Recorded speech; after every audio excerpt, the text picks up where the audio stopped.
todos, bienvenidos a esta segunda conferencia del día de Latam Hospitals. En esta oportunidad contamos con la presencia de la empresa BG Analizadores y Bind Insight, en la cual van a compartir la conferencia Índice de Kappa como biomarcador diagnóstico y pronóstico de gravedad de la enfermedad de esclerosis múltiple.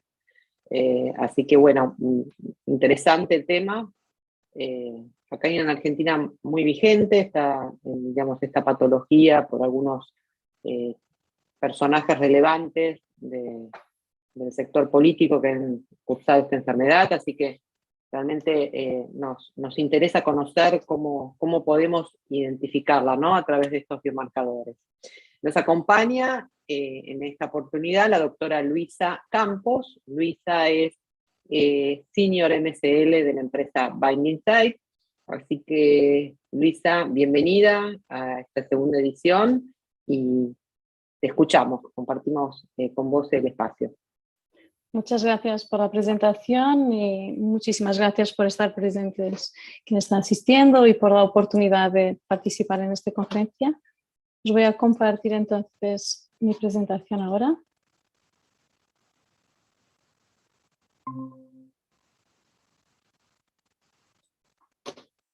Perfecto. Entonces podéis seguir. Pues como ya acaban de presentar, os agradezco la oportunidad de poder venir aquí a hablar en particular del índice Kappa como un biomarcador en el diagnóstico de la esclerosis múltiple y todos los avances que se realizaron, en particular en los últimos 10 años con este marcador. Yo soy Luisa Campos, llevo años trabajando en Bind Insight y allá vamos.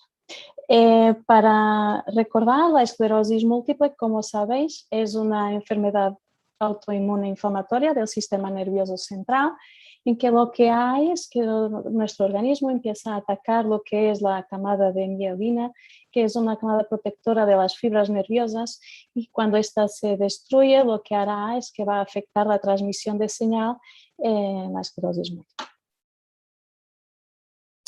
El sistema nervioso central es un sistema inmune especializado. En este sistema podremos encontrar algunos linfocitos, pero en número muy reducido, que lo que hará es una vigilancia inmunológica de este órgano. En el caso de una esclerosis, lo que se ha observado es que hay un incremento del número de células B o de células plasmáticas en este sistema nervioso central. Lo podemos encontrar en tejido nervioso, en el líquido cefalorraquidiano, en las meninges. El papel de las células B tendrá una colaboración en la patogénesis de la esclerosis múltiple, y esta colaboración puede venir mediada de diferentes procesos. Ya puede ser a través de la presentación de antígenos a células, llevando a la activación de células T autorreactivas, también a través de la producción de citocinas proinflamatorias como el IL-6 o el TNF-alfa, y también mediante la producción de autoanticuerpos, además de una activación del complemento que puede exacerbar el proceso inflamatorio. Además, también el hecho de que terapias dirigidas a las células B, como los anticuerpos monoclonales anti-CD20, el hecho de que delimitan la enfermedad, es también una demostración de la contribución de las células B en la fisiología de esta enfermedad. La prevalencia de la esclerosis múltiple ha sido actualizada en este Atlas of Multiple Sclerosis el año pasado, y se ha visto que hay un incremento de la prevalencia. Al día de hoy se estima un total de 2,8 millones de personas sufriendo esclerosis múltiple. Vemos que la prevalencia es mayor en el hemisferio norte, y los datos de incidencia, por ejemplo, en España son de que se estiman 1.900 diagnósticos nuevos al año de esclerosis. Es una enfermedad que incide más sobre mujeres, y la mediana de edad de diagnóstico está alrededor de los 30 años, está en 32 años al día de hoy.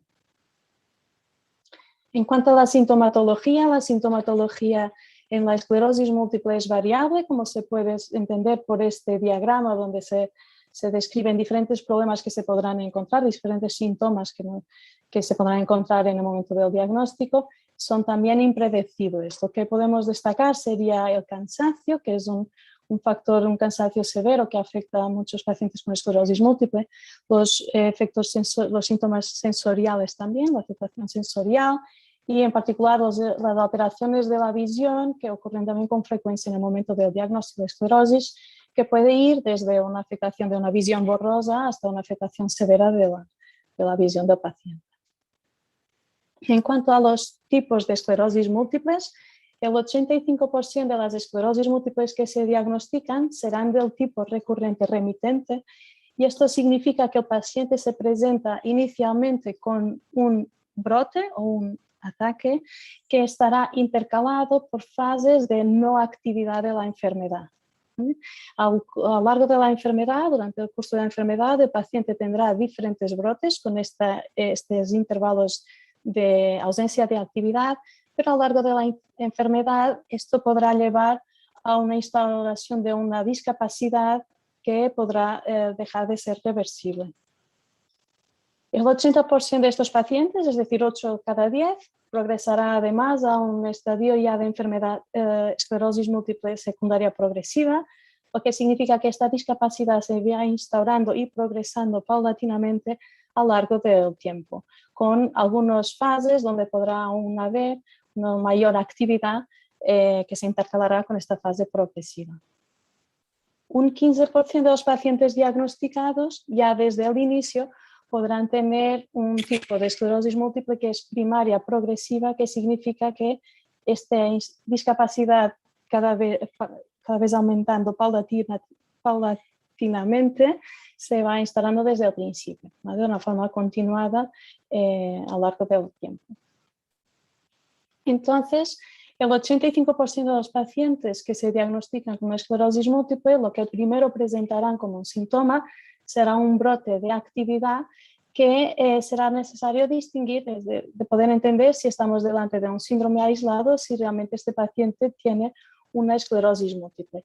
Para definir este síndrome clínicamente aislado, este episodio de síntomas neurológicos tiene que durar al menos 24 horas y tiene que estar claramente atribuido al proceso inflamatorio y demyelinizante del sistema nervioso central.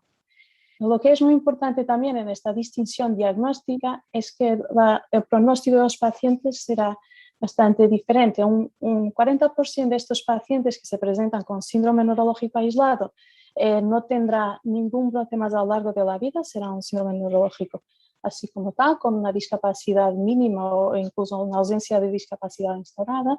No obstante, un 60% de estos pacientes sí que desarrollarán una esclerosis múltiple. Por lo tanto, poder distinguir estos pacientes lo antes posible será una oportunidad clínica para un mejor manejo de estos pacientes. Los criterios diagnósticos utilizados para la esclerosis múltiple a día de hoy, los más ampliamente usados en todo el mundo, son los criterios de McDonald, que han sido revisados en el 2017. Lo que vienen a decir estos criterios es que para establecer un diagnóstico de esclerosis múltiple es fundamental demostrar que el daño en el sistema nervioso central es un daño diseminado en el tiempo y en el espacio. Lo que estas guías también vienen a añadir es un énfasis en los estudios de líquido cefalorraquídeo. El objetivo de hacer estas revisiones y de estas guías es poder agilizar a un diagnóstico rápido y certero de la esclerosis múltiple. ¿Por qué? Porque ya en estas revisiones también de Montalbán, de la IAN, lo que ellos indican en este trabajo es que los pacientes con esclerosis múltiple remitente recurrente que son tratados más precozmente tienen un beneficio clínico. Por lo tanto, sería ideal poder diagnosticarlos y ofrecerles un mejor tratamiento. Los tratamientos, como sabéis, hay diferentes oportunidades al día de hoy, a los tratamientos inyectables, a los tratamientos orales y también hay tratamientos intravenosos, donde tenemos también donde están los tratamientos con anticuerpos monoclonales. Lo que se ha observado, por lo tanto, es que los pacientes con esclerosis múltiple, cuando tratados, lo que este tratamiento lleva es a espaciar los brotes de actividad de la enfermedad y además disminuir el grado de discapacidad de estos brotes que pueden causar. Entonces, ¿cómo hacemos el diagnóstico de la esclerosis múltiple? Los 3 pilares para este diagnóstico serían los hallazgos clínicos. Para esto se hará un estudio neurológico profundo del paciente. se harán los estudios de resonancia magnética que serán fundamentales para ver las lesiones de la miedina y demostrar una diseminación en espacio y en tiempo, y los estudios de análisis del líquido cefalorraquidiano que nos van a permitir detectar la síntesis intratecal de las inmunoglobulinas. Aquí está representada una imagen de un paciente con esclerosis múltiple con 41 años, donde podemos ver, por un lado, arriba, donde vemos lesiones en diferentes localizaciones del sistema nervioso central. Esto demostraría una diseminación en el espacio, y además con la marcación de las imágenes podemos ver también lesiones recientes, que serían las más brillantes, distinguidas de lesiones antiguas, y estos dos tipos de lesiones pues, nos permitirían hacer una definición de diseminación en el tiempo. Entonces, de acuerdo con los criterios actuales para el diagnóstico de esclerosis múltiple, tendríamos estos tres escenarios. Por un lado, se puede diagnosticar una esclerosis múltiple cuando tengamos un paciente con una afectación en dos locales distintos del sistema nervioso central, claramente distinguibles por la clínica, que haya tenido al menos dos brotes diseminados en el tiempo, también donde podamos claramente atribuirlos a la inflamación y demielinización del brote. Esto sería un criterio para establecer el diagnóstico de esclerosis múltiple. El siguiente criterio sería si tenemos únicamente un brote de actividad, pero por estudios de resonancia magnética podemos confirmar la diseminación en el espacio y en el tiempo.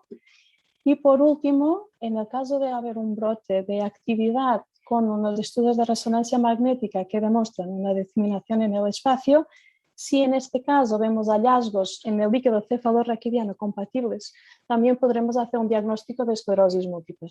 En este caso, el criterio será encontrar dos o más bandas oligoclonales en los estudios de líquido cefalorraquídeo. Por lo tanto, así podríamos ahora, incluyendo este criterio de líquido cefalorraquidiano, podemos mejorar en el diagnóstico de estos pacientes. Este es importante porque esto quedó reflejado en este estudio del grupo austríaco, donde evaluaron las 406 pacientes que han sido evaluados a estudios de esclerosis múltiples, que los evaluaron según los criterios de McDonald del 2010, que se basaban en la clínica y en los estudios de resonancia magnética, y con estos criterios han encontrado que el 11% de los pacientes cumplían criterio de esclerosis múltiple, frente a 89% de ellos que cumplían criterios de síndrome neurológico aislado. Cuando hicieron los estudios la evaluación de los estudios de líquido cefalorraquidiano, encontraron que dentro de los síndromes neurológicos aislados, hasta un 70% de ellos tenían unas bandas oligoclonales positivas. Estos pacientes tuvieron 74% de ellos convirtieron a esclerosis múltiple, y además este tiempo de conversión ha sido casi la mitad que lo que encontraron los pacientes con unas bandas oligoclonales negativas. Por lo tanto, incluir estos estudios de líquido cefalorraquídeo nos permite encontrar estos pacientes con la probabilidad de convertir y que por lo tanto podrían ser diagnosticados más certeramente.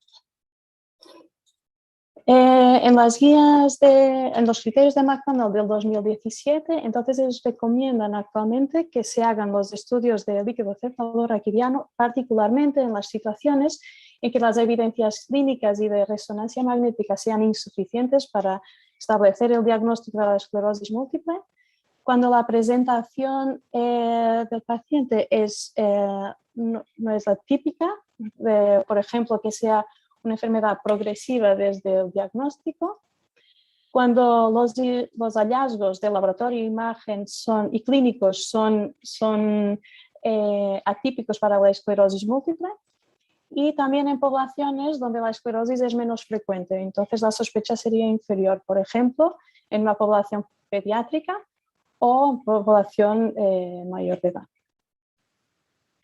Lo que buscaremos en los estudios de análisis de líquido cefalorraquidiano es hacer la detección de la síntesis intratecal de las inmunoglobulinas. Para ver esta síntesis específica, lo que necesitaremos como muestra será una muestra pareada de líquido cefalorraquídeo y del suero del mismo momento del paciente. La técnica de referencia para detectar la síntesis intratecal, como sabéis, son las bandas oligoclonales, la técnica electroforética, que ha demostrado una sensibilidad diagnóstica para la esclerosis múltiple muy alta, entre el 88 y el 94%, dependiendo de las series en estudio, y también con una muy alta especificidad. Esta será nuestra técnica de referencia. No obstante, es una técnica que es una técnica manual, laboriosa, tomará mucho tiempo de laboratorio para poder realizarla y además requiere también personal especializado. Aquí tenemos representados unos ejemplos de los resultados que interpretaremos al final de la metodología. Tenemos primero aquí a la izquierda un paciente, un individuo normal, con la muestra pareada de líquido cefalorraquídeo y en suero, donde vemos una difusión de la inmunoglobulina en ambas muestras. Los segundo y tercer casos son ejemplos de una clara producción intratecal de inmunoglobulina, donde lo que buscaremos es encontrar estas bandas específicas de IgG en líquido cefalorraquídeo que están ausentes en el suero. Para un criterio de esclerosis múltiple compatible con el diagnóstico sería necesario tener presentes al menos 2 o más bandas en líquido cefalorraquídeo que estén ausentes en el suero. Aquí se puede ver, este paciente tiene muchas bandas, este tiene un menor número de bandas, pero es un patrón claro de síntesis intratecal de inmunoglobulinas. Luego tenemos otros patrones en espejo, donde podemos ver un caso de una inflamación sistémica, que lo que encontraremos es que la inmunoglobulina se encuentra en el suero y en el líquido en espejo. Lo que tenemos es este proceso inflamatorio que no sería compatible con la síntesis intratecal, o también muy similar en el caso de una proteína monoclonal de tipo IgG. En este ejemplo se ve muy bien los resultados, pero esta técnica, como he comentado, que es el gold standard para la detección intratecal de inmunoglobulinas, es una técnica laboriosa, es compleja para laboratorios, no está siempre disponible, es subjetiva en cuanto a la interpretación de la muestra también. Esto se ve en particular, por ejemplo, en estos otros geles de una publicación reciente, que podemos ver aquí a la izquierda. Los ejemplos A, B y C corresponden a muestras de pacientes con esclerosis múltiples, donde podemos ver claramente las bandas oligoclonales presentes en el líquido y ausentes en el suero, pero luego llegamos a casos donde han sido más complicados de interpretar. Este ejemplo C sería un paciente con un Guillain-Barré, donde podemos informar donde se ha informado una banda oligoclonal, pero cabe la posibilidad de que existiera otra. El ejemplo es un paciente con una esclerosis múltiple, pero que tiene un fondo policlonal tan fuerte en el suero que, aunque se distingan bandas muy tenues, es imposible descartar que estén presentes también en el suero.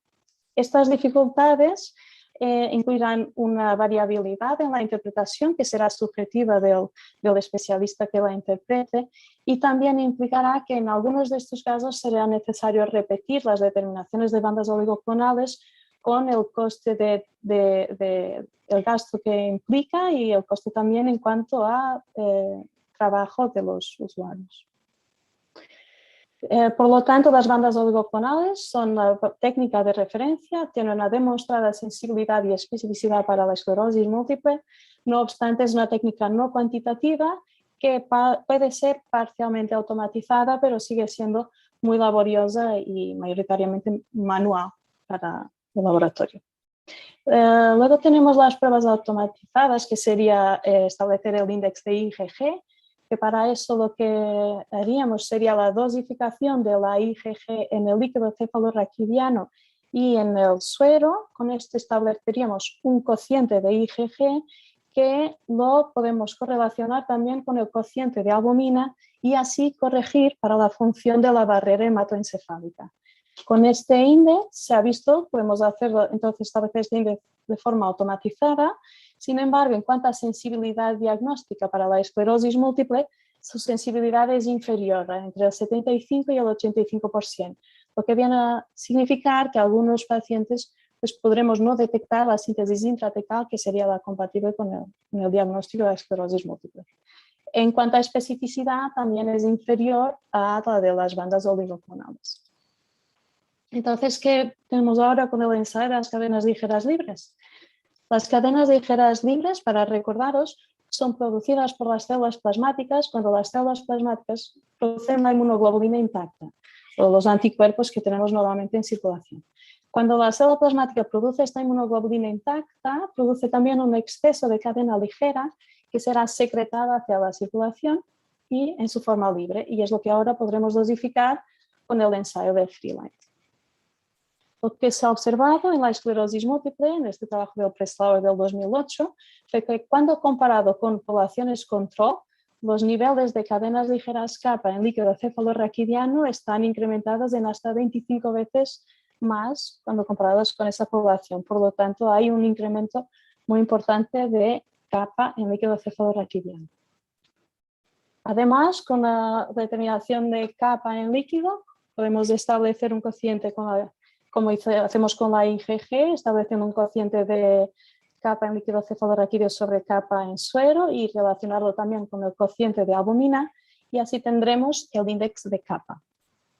Lo que observó este mismo estudio fue que estableciendo el índice de kappa, una vez más, en pacientes con esclerosis múltiples, tienen niveles de índice kappa muy superiores cuando comparado a población control, pero también cuando comparado con población con otras afectaciones como meningitis, síndromes de Guillain-Barré, neuroborreliosis o polineuropatías. Por lo tanto, parece haber aquí un incremento particularmente acentuado en la esclerosis múltiple. Cuando comparado en este estudio con la técnica de referencia, las bandas oligoclonales, se observa que la sensibilidad de la prueba, utilizando un punto de corte óptimo que definieron, la sensibilidad sería ligeramente superior, perdiendo un poco en cuanto a especificidad del ensayo. Por lo tanto, ahora tendremos una técnica también automatizada con una mayor sensibilidad diagnóstica cuando comparada con el índice IgG y equiparable a las bandas oligoclonales, y una sensibilidad de un 86% en esta serie. Se hicieron al día de hoy muchos estudios comparativos. Esta tabla se representan 7, pero en los últimos años se publicaron muchísimas más referencias que vienen nuevamente a demostrar esta capacidad discriminatoria del índice kappa de distinguir entre esclerosis múltiples y otras afectaciones. En los estudios se definen puntos de corte óptimos, y lo que en todos mayoritariamente se viene a encontrar es una sensibilidad similar o ligeramente superior a las bandas oligoclonales, perdiendo un poco ligeramente en cuanto a la especificidad de la prueba.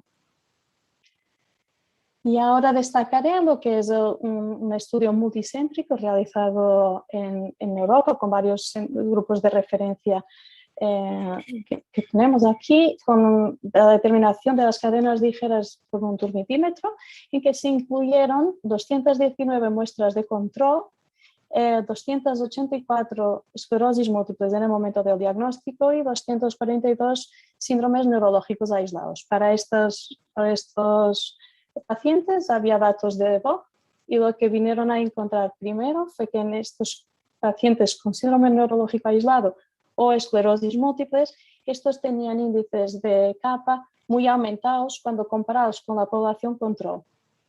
Además, mediante estudio de distribución de poblaciones, fueron a encontrar el punto que mejor distinguiría, separaría estas dos poblaciones, y así definieron el índice K de 6,6 para distinguir la población de esclerosis múltiples de la población control. Utilizando este punto de corte, encuentran una sensibilidad ligeramente superior a las bandas oligoclonales, con una pérdida de especificidad del 83% frente a un 92% por las bandas oligoclonales. En un abordaje algo distinto, el grupo italiano publicó recientemente un artículo donde se enfocaron a estudiar aquellos pacientes con esclerosis múltiple que presentan bandas oligoclonales negativas, que es un pequeño porcentaje de estas esclerosis múltiples diagnosticadas, y lo que vinieron a encontrar, aplicando el punto de corte de 5,9, fue que este subgrupo de esclerosis múltiples con bandas oligoclonales negativas, hasta un 25% de ellos tenían un índice kappa aumentado arriba del punto de corte cuando comparado mientras la población que no tenía esclerosis múltiple, pues hasta un 5% de ellos únicamente presentaban niveles arriba de ese punto de corte. Por lo tanto, con este índice podemos, en esta población que no conseguimos detectar la síntesis intratecal por las bandas oligoclonales, hasta un 25% de ellos podrán ser identificados con el estudio de índice kappa del líquido cefalorraquídeo. Porque a veces esta muestra es preciosa y no es siempre fácil de hacer o no siempre hay un volumen disponible para hacer todas las determinaciones en el laboratorio. Simplemente enseñaros aquí un estudio donde un estudio más donde miran las concentraciones de kappa en líquido cefalorraquidiano en poblaciones con esclerosis múltiples, con síndromes neurológicos aislados, otras afectaciones del sistema nervioso central y en la población control. Una vez más, en estas poblaciones de esclerosis múltiples de síndromes neurológicos aislados, vemos que tiene niveles muy elevados en comparación a los otros diagnósticos, de una forma similar al índice kappa. No obstante, el índice kappa nos traerá algunas ventajas en cuanto a un aumento de especificidad del ensayo. Muy recientemente también, otro grupo aquí en España publicó su experiencia en la introducción del índice kappa en paralelo con los estudios de bandas oligoclonales en rutina en su centro, en los estudios de las sospechas de esclerosis múltiple, y hicieron una evaluación de los resultados que han obtenido en los primeros 3 años de este ensayo y han mirado su poder discriminatorio en cuanto a identificar esclerosis múltiples y en cuanto a identificar el estado de bandas oligoclonales positivo o negativo. Como podemos ver por las curvas ROC, el desempeño diagnóstico es excelente del ensayo y además hicieron también una confirmación del punto de corte establecido en el estudio multicéntrico, que sería el punto de corte de un índice kappa superior a 6,6 como un marcador para el diagnóstico de la esclerosis múltiple. En este estudio han encontrado que la sensibilidad era del 93,3%, similar, relativamente superior a la sensibilidad obtenida con las bandas oligoclonales, perdiendo en sensibilidad desde el 87% frente a un casi 91% de las bandas oligoclonales. En este caso utilizan la técnica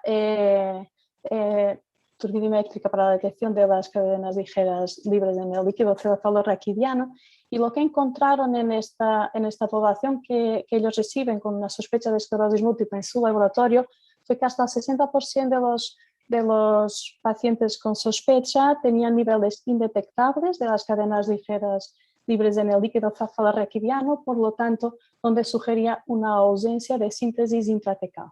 En esta población, que tenían unas cadenas kappa indetectables, se encontró una esclerosis múltiple que en este caso en concreto las bandas oligoclonales eran también negativas, por lo tanto los dos ensayos resultaron en un resultado coherente en este caso. El algoritmo que proponen o la forma como proponen ahora trabajar es que dada la alta sensibilidad del ensayo, que se utilice como una prueba de prescreening, que podría ser válido una prueba de prescreening. Eso significaría que aquellos pacientes que tienen los niveles detectables de las cadenas ligeras libres en el líquido cefalorraquidiano, utilizando un punto de corte de 3,0, ellos han observado que este punto de corte tiene una sensibilidad muy alta para la esclerosis múltiple y además un muy alto valor predictivo negativo para la exclusión de la esclerosis múltiple. Esto podría permitir una optimización de los recursos del laboratorio, siempre que, claro, en este centro trabajan de una forma muy coordinada lo que son los grupos de laboratorio, neurología y de imagen. Un otro estudio anterior, con una población, una cohorte un poco más pequeña, pero con un punto de corte similar de 2,9, también sugería lo mismo porque encontró una sensibilidad muy elevada y ellos también creen que en un futuro, pues corroborándose estos estudios, podría llegar a ser una prueba de prescreening en los laboratorios. Por lo tanto, tenemos bastantes evidencias de la utilidad del ensayo del índice kappa como un apoyo a los estudios de las bandas oligoclonales en la detección de la síntesis intratecal.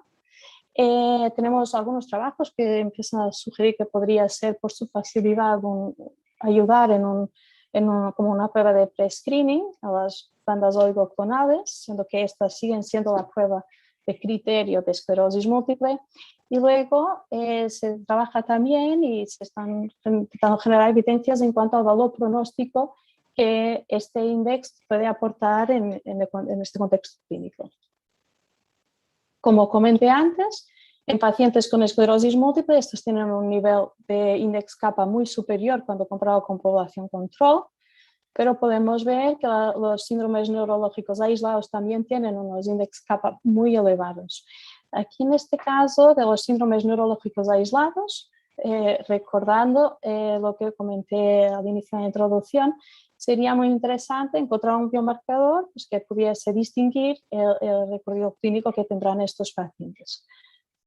Porque hace ya 9 años publicó la doctora Mari Villar del Hospital Ramón y Cajal de Madrid, fue que aquellos pacientes con un síndrome neurológico aislado que tenían niveles de kappa en líquido cefalorraquidiano superior a 0,53 miligramos litro, tenían una mayor probabilidad de convertir en esclerosis múltiple, cuando comparados con los pacientes con el síndrome neurológico aislado con niveles inferiores de cadenas ligeras kappa en líquido cefalorraquidiano, de una forma estadísticamente muy significativa. De una forma similar, Menéndez Valadares, del grupo del doctor Guillermo Izquierdo, ha demostrado resultados similares, esta vez aplicando el índice kappa. Encontraron que pacientes con un índice kappa superior a 10,6 tenían un mayor riesgo de progresar hacia esclerosis múltiple, un riesgo de unas 7 veces aumentado cuando comparado con la población con un índice kappa inferior a 10,6. Una vez más con una significancia estadística muy importante. Este grupo también ha evaluado, intentado hacer una relación entre los niveles basales del índice kappa con el grado de discapacidad de los pacientes, y en este trabajo presentado en el Congreso del Euromed Lab del 2019 han enseñado que en su población de pacientes con esclerosis, aquellos que tenían en el momento basal un índice de discapacidad EDSS de 2 o más, tenían índices kappa aumentados cuando comparados con los que tenían un EDSS inferior a 2. Por lo tanto, sugiriendo que podría haber una asociación con el grado de discapacidad al diagnóstico. El grupo de Italia de Gaetani demostró también una vez más en los síndromes neurológicos aislados que aquellos que poseían un índice superior a 10,6 tenían una mayor probabilidad de conversión hacia esclerosis múltiple y que este tiempo de conversión sería inferior, y que cuando comparados con la población con un índice kappa inferior a 10,6. En cuanto a la correlación con los hallazgos clínicos, no encontraron esa relación con la discapacidad por el criterio de DSS. No obstante, lo que sí encontraron, lo que sí parece ser, que los pacientes que presentaban en su serie mayor número de lesiones por estudios de imagen tenían niveles de índice kappa superiores comparado con la población que tenía un menor número de lesiones. En cuanto a estos criterios de asociación con el índice de discapacidad, intenté aquí hacer un resumen. Yo creo que las evidencias son aún poco sólidas, pero sí que había ya algunas evidencias, por ejemplo, en este estudio del 95, con un número relativamente pequeño de pacientes con esclerosis múltiple, han estudiado y han visto que un 33% de estos pacientes progresaban en la escala de discapacidad de DSS, y han visto que aquellos que estaban en el cuartil superior de índice kappa tenían un mayor riesgo de progresar en esta escala. Un otro trabajo del 2006, utilizando también otras técnicas para la detección de las cadenas kappa, también han visto que los pacientes que tendrían unas capas más elevadas había una mayor frecuencia de pacientes con una discapacidad superior a 6 en la escala MDSS destacando un valor predictivo positivo interesante, no obstante la sensibilidad fuera del 40%, por lo tanto indicando que también hay pacientes con niveles inferiores que también estarían en este grado de discapacidad. Y por último, más recientemente, con una técnica ya con el felométrico, un grupo demostró cómo un índice kappa se asoció a la discapacidad, fue un predictor de discapacidad a lo largo del tiempo en este trabajo, y además encontró también que los pacientes que fueron tratados más precozmente tendrían unos índices K superiores a los que fueron tratados más tardíamente. No obstante, no encontraron una asociación en cuanto a otros valores pronósticos, como podría ser el género, la edad o las lesiones positivas por hemoglobina. Y al inicio de esta semana ha sido presentado, como último trabajo en este tema, ha sido presentado por el grupo de AFE este póster en Electrix, en que este grupo evaluó 79 pacientes con esclerosis múltiple y fueron a ver la relación que podría haber del índice kappa con un marcador de las bandas oligoclonales IgM, que están descritas como aportar un importante valor pronóstico en los pacientes diagnosticados con esclerosis múltiple. Lo que encontraron en estos resultados también preliminares fue que los pacientes que tenían unas bandas oligoclonales de tipo G positivas tenían un índice de IgG más elevado en media cuando comparados con la población control, y si además de las bandas de IgG también tenían unas bandas de IgM, pues visualmente parece ser que hay también un incremento o tienen niveles más altos del índice kappa. También han ido a evaluar el índice kappa junto con el índice M, por lo tanto dos índices que se pueden establecer fácilmente en el laboratorio, y fueron a ver su asociación con la escalada del tratamiento. ¿Vale? Entonces lo que aquí encontraron fue que los pacientes que tienen niveles más elevados de estos dos índices, que sería la línea verde, tienen un tiempo a la escalada más corto cuando comparados con los pacientes que tienen índices más bajos, de una forma con un poder discriminatorio muy similar a lo que encontraron con las bandas oligoclonales del tipo IgM. ¿Vale? Entonces, aunque estos resultados sean preliminares, pues estos puede ser interesante también confirmar este valor predictivo del paciente, pero parece ser entonces que el índice kappa podría ser un indicador de más severidad, como decir, en el momento del diagnóstico, ¿no? Pero lo que entonces, en resumen, lo que sí tenemos consolidado es su valor en cuanto al diagnóstico, que son lo que los trabajos más vienen a demostrar. Por lo tanto, tenemos que en la esclerosis múltiple los niveles de kappa en líquido cefalorraquidiano están normalmente significativamente aumentados.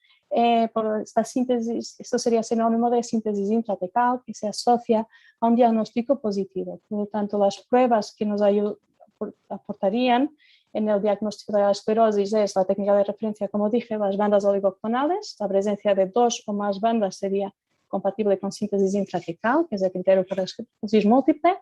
Y aquí podemos sumar un índice elevado de kappa, también pues ya se ha demostrado que es un buen biomarcador de síntesis intratecal. Y además, en aquellos pacientes que se presenten con un síndrome neurológico aislado, un índice kappa puede también significar un mayor riesgo de convertir a la esclerosis múltiple.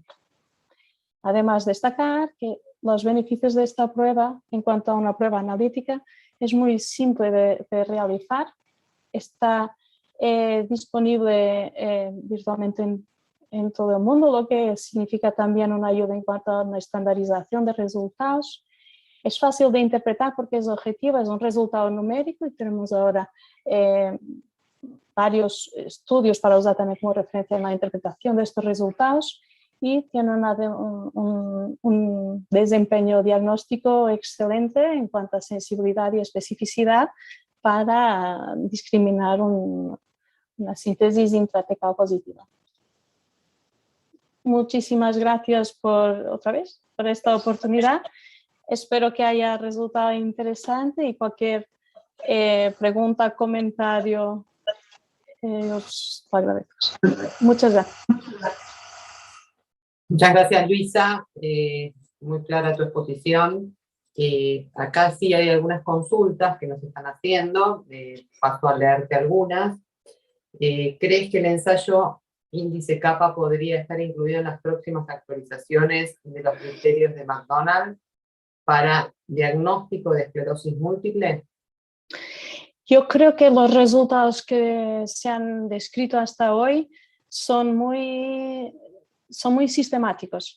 Y yo creo que eso es una más-valía del ensayo. Y creo también que, siendo que las bandas oligoclonales pueden no estar disponibles en todo el mundo, yo creo que sí que es interesante considerar este ensayo alternativo. Y entiendo que puede estar incluidas en las revisiones, pero no me cabe a mí saberlo. Perfecto. Luego nos preguntan, ¿crees que este ensayo pudiera reemplazar a las bandas oligoclonales y dejar estas para confirmación de algunos casos dudosos? De una forma pragmática, si pensamos en la logística del laboratorio, yo creo que sí que tiene un interés como una prueba de pre-screening, de precribado. No obstante, al día de hoy, las bandas oligoclonales son necesarias pues, por la especificidad, por el criterio de poder identificar estos diferentes perfiles que hay en los estudios electroforéticos, ya sean bandas oligoclonales o otros perfiles de inflamación. Pero yo pienso que cuando el diagnóstico es un diagnóstico diferencial de la esclerosis múltiple, entendiéndolo como parte de un protocolo diagnóstico, yo creo que sí que tiene un buen desempeño y podrá ayudar. Sí. Excelente. Bueno, muchas felicitaciones de la presentación y agradecimientos a Bind Insight y a BG Analizadores por compartir este contenido. Sigo leyendo las consultas. Dice, quisiera consultar si el momento de la toma de muestra para realizar el índice kappa es independiente del momento del brote de la enfermedad.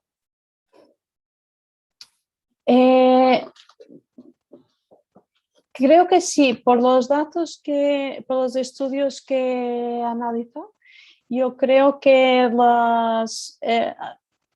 así como esperaría con las bandas también, será igualmente indicador de la síntesis intratecal independientemente del tiempo. No sabría decir una respuesta indefinitiva, pero yo diría que será estable, que se podrá hacer aunque el tiempo sea disociado del brote. Excelente. Después nos preguntan qué punto de corte utilizaron.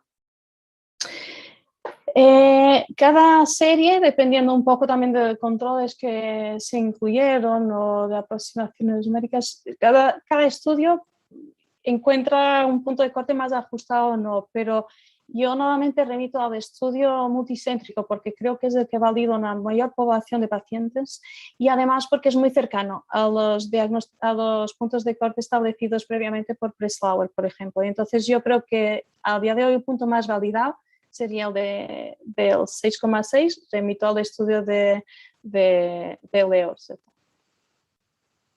Excelente. Bueno, siguen agradeciendo a Luisa, excelente presentación, una gran presentación, muy agradecido con todos por aportar a la continua formación en esclerosis múltiple y en temas de mucho interés. No sé si hay alguna consulta más que el público quiera realizar, la pueden realizar a través del chat o a través de la sección de preguntas y respuestas del Zoom. No, preguntas no hay muchos agradecimientos. Yo os agradezco también, ojalá sea una aportación beneficiosa. Quizá, Luisa, podemos dejar algún contacto para que te hagan alguna consulta a ti o a Por los supuesto. especialistas de BG Analizadores para que entren en contacto ante cualquier consulta. Por supuesto, yo lo puedo dejar en el chat, mi email. Sí, perfecto, perfecto. Si os parece. Y aunque... Perfecto, aquí está luisa.campos@bandinsight.com. Excelente. Bueno, encantada, perfecto, si puedo muchísimas pagar. gracias Luisa, A a vosotros. todo el equipo de BG Analizadores y de Band Insight por participar con esta conferencia interesante. Tenemos una conferencia más de BG Analizadores en el día de mañana, así que también nos esperamos allí. Y les recordamos a todos los que participaron en esta conferencia que a través de nuestra plataforma web pueden descargar su certificado de manera gratuita. Es cortesía de BG Analizadores, así que esto lo pueden hacer a través de nuestra plataforma. Los esperamos, hoy tenemos una agenda muy interesante con conferencias de ANMAT, conferencias de especialistas en dolor de la Universidad, del Hospital Universitario Austral. También tenemos una conferencia de la Cámara Guaperret al finalizar la tarde a partir de las 20 horas de Argentina, así que están todos invitados a sumarse en las próximas conferencias. Nuevamente gracias a las empresas y al público por estar presentes. Nos vemos en la próxima conferencia. Muchas gracias.